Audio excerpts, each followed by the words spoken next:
Welcome to PreMath. In this video, we have got this square ABCD along with this equilateral triangle CDE put together, as you can see in this diagram. And moreover, this line segment BE connects these vertices E and B, and as a result, angle X is conceived. And furthermore, all these side lengths are equal. And now our task is to find the value of this angle X. Please don't forget to give a thumbs up and subscribe. Let me make it very clear that this figure may not be 100% true to the scale. Let's go ahead and get started with the solution. And here's our very first step. Let's focus on this equilateral triangle CDE. And now let's recall the crucial fact. Angles of an equilateral triangle are 60 degrees each. And we know this triangle CD is an equilateral triangle. So therefore, this angle is 60 degrees. This whole angle is 60 degrees.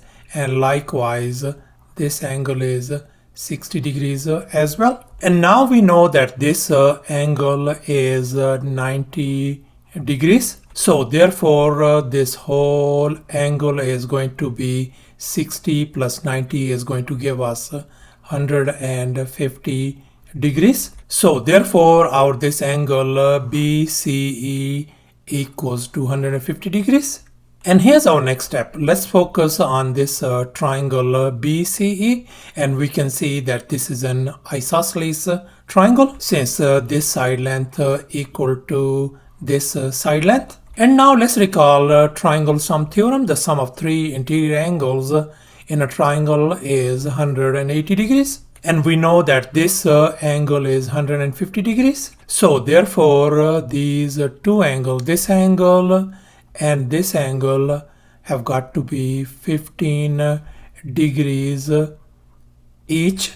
So therefore, this angle BEC turns out to be 15 degrees. And here's our final step. We know that this whole angle is 60 degrees. And we know that this tiny angle is 15 degrees.